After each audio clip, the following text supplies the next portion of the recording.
Bienvenidas y bienvenidos a nuestra sesión de hoy. Tenemos sobre la mesa una colección de textos fascinantes y, seamos honestas, a veces bastante densos.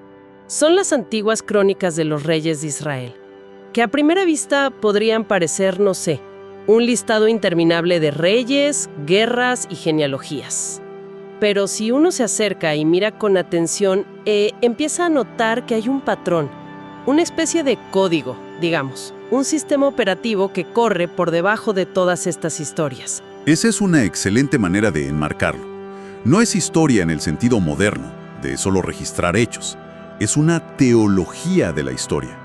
Los autores de estas crónicas tenían un propósito muy claro. Querían explicar algo. Exacto.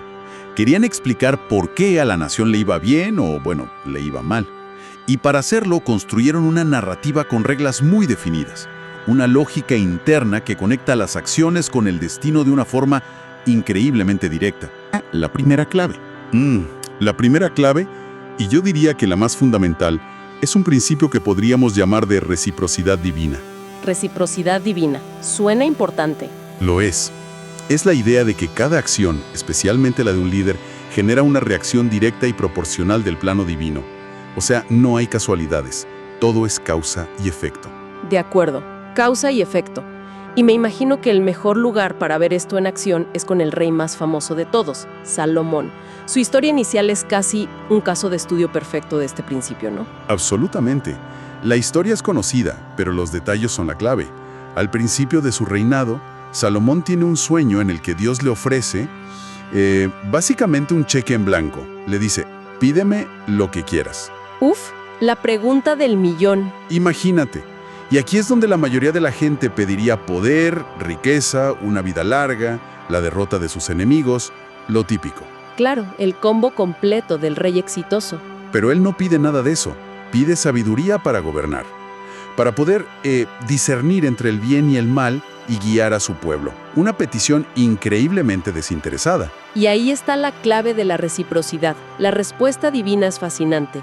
Le dicen, en esencia, como no pediste para ti, sino para el bien de tu pueblo, no solo te daré la sabiduría que pediste, sino que además te daré todo lo que no pediste, riquezas, gloria y honor. O sea, la intención correcta no solo es recompensada, sino que la recompensa excede por mucho la petición original. Exacto. Es el modelo ideal de cómo funciona el sistema cuando se opera, digamos, correctamente. Pero, claro, este sistema de causa y efecto tiene que funcionar en ambas direcciones. No todo puede ser tan positivo. Por supuesto que no. Y para ver el lado oscuro de esta ley, tenemos el caso de Asa. Es un ejemplo dramático, porque vemos las dos caras de la moneda, en la vida de un mismo hombre. Cierto, el caso de Asa. En un punto de su reinado, se enfrenta a una amenaza que parece insuperable. Un ejército etíope de, según el texto, 1 millón de soldados. 1 millón. Eso es una cifra astronómica para la época. Militarmente estaba perdido. Porque en ti confiamos. Y funciona. Y el resultado es una victoria milagrosa, aplastante, causa, confianza total, efecto, salvación total. Hasta ahí, la historia de un héroe de la fe. Pero aquí viene el giro, ¿verdad? Aquí viene el giro. Años después, Asa enfrenta otra amenaza, esta vez del reino de Israel en el norte. Una amenaza mucho menor, nada que ver con el millón de etíopes. Y su reacción es completamente diferente. Totalmente.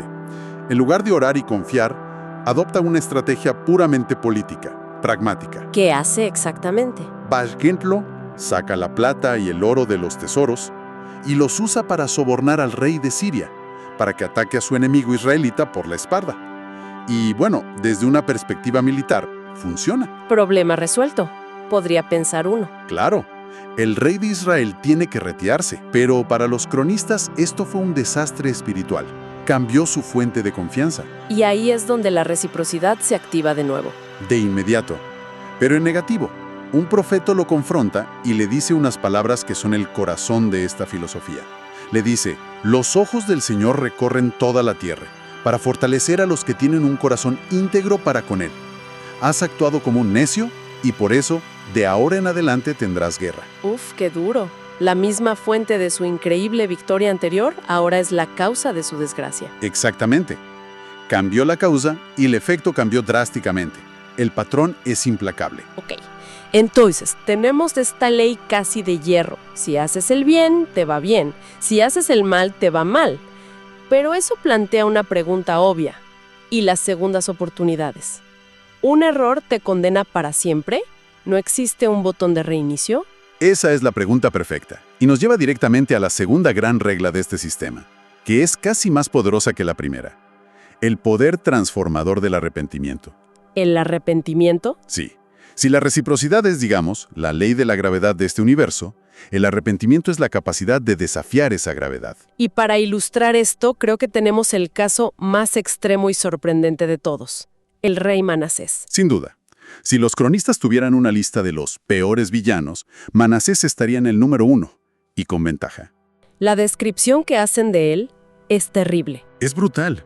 No solo reconstruye los altares a dioses paganos, sino que va mucho más allá. Practica la hechicería, la adivinación, y llega al extremo de sacrificar a sus propios hijos. Y para colmo, comete el acto de profanación supremo. Coloca un ídolo dentro del mismísimo templo de Jerusalén. Es Una declaración de guerra espiritual. una declaración total. El texto dice que hizo que Judá se desviara para hacer más mal que las naciones que el Señor había destruido. O sea, lo pintan como peor que los pueblos que supuestamente debían superar moralmente. Y la consecuencia es la esperada, claro. Inevitable. Es derrotado por el ejército asirio, lo capturan, le ponen un gancho en la nariz y se lo llevan encadenado a Babilonia. Parece el final lógico y merecido de su historia. Un tirano recibe su castigo. Fin. Pero no es el fin. Aquí es donde el poder del arrepentimiento entra en escena y lo cambia todo. El texto dice que en su angustia oró al Señor su Dios y se humilló profundamente. Y la reacción divina es... Instantánea y total. Dios escuchó su súplica y lo restauró en Jerusalén, en su reino. Es un giro de 180 grados. A ver, un momento. ¿Así de fácil? Este tipo es descrito como el peor de los peores, comete atrocidades y luego, desde el fondo del pozo, solo reza y... listo, todo perdonado. ¿No suena un poco conveniente? Suena casi escandaloso. Y creo que esa es la intención del cronista. Quiere mostrar que el mecanismo del arrepentimiento es tan poderoso que puede revertir incluso las peores consecuencias. La clave está en la frase «se humilló». No es solo decir «lo siento». Es un cambio de dirección. Es un reconocimiento profundo del error, sí. Y un cambio de dirección. De hecho, cuando Manasés regresa a Jerusalén, su primera acción es quitar todos los ídolos que él mismo había puesto y restaurar el altar del Señor. Entiendo. La prueba del arrepentimiento es el cambio de conducta. No es una tarjeta para salir de la cárcel gratis. Exactamente. Es un verdadero punto de inflexión que cambia el futuro. Y vemos este mismo patrón, quizás en menor escala, con Roboam, el hijo de Salomón. Otro caso interesante. Él y el pueblo abandonan la ley, y el rey de Egipto, Sisac, invade y saquea todo. La destrucción parece inminente, pero un profeta los confronta, y el texto dice que los líderes y el rey se humillaron y dijeron, «Justo es el Señor». ¿Y solo con esa admisión cambia algo? Si as ojo, se convierten en siervos del faraón. Pero evita la aniquilación total. Justo. El acto de reconocer el error funciona como una válvula de escape, mitigando el castigo que debería haber sido mucho peor. Bien, esto aclara mucho el sistema operativo. Tenemos una ley de causa y efecto, pero también un poderoso mecanismo de corrección. Ahora, me da la sensación de que hay una pieza que falta en este rompecabezas. Todos estos actos de devoción, de oración, de arrepentimiento, ¿dónde ocurren? ¿Hay un lugar físico que canalice toda esta energía? Has dado en el clavo. Y eso nos lleva a la tercera y última regla que vamos a analizar hoy. La absoluta centralidad del Templo de Jerusalén. El templo. No es solo un edificio religioso, es el epicentro de toda la vida nacional, el punto de conexión tangible entre el cielo y la tierra. Se nota por el espacio que le dedican en las crónicas. La descripción de su construcción por Salomón ocupa capítulos enteros. El nivel de detalle es alucinante. El oro, el bronce, la madera de cedro. Porque para ellos cada detalle tiene un significado. No es solo un edificio, es un microcosmos. Y el momento cumbre es la dedicación, cuando los sacerdotes y los levitas empiezan a alabar a Dios. El texto dice que una nube llenó el templo, porque la gloria del Señor había llenado la casa de Dios. Ahí se establece como el lugar donde la presencia divina habita de una forma especial. Exacto. Y la oración de dedicación de Salomón es como el manual de instrucciones del templo. Básicamente le pide a Dios que, sin importar la calamidad que azote al pueblo, si oran en dirección a esa casa, sean escuchados. Está programando el templo como el ancla espiritual de la nación. Totalmente. Lo convierte en el punto de referencia para cualquier crisis. Y esta idea se pone a prueba de la forma más dramática posible en la historia del rey Josafat. Cierto, Josafat. Se entera de que una gran multitud de 3 ejércitos combinados viene a atacarlo. Y su respuesta es puro manual del templo. Primero, proclama un ayuno. Segundo, se para en el atrio del templo y ora, recordándole a Dios las promesas hechas en la dedicación. Y aquí es donde la historia se vuelve, francamente, una de las más extrañas y sorprendentes de toda la colección. Completamente. Porque la respuesta que recibe no es una estrategia militar. No es ataca por el flanco o prepara una emboscada. La instrucción divina es: no tendrán que pelear en esta batalla. Tomen sus posiciones, esténse quietos y vean la salvación. Esténse quietos. Es lo último que cualquier general querría escuchar. Pero lo que hace Josafat al día siguiente es aún más increíble. En lugar de poner a sus mejores guerreros al frente de su ejército, pone a un coro.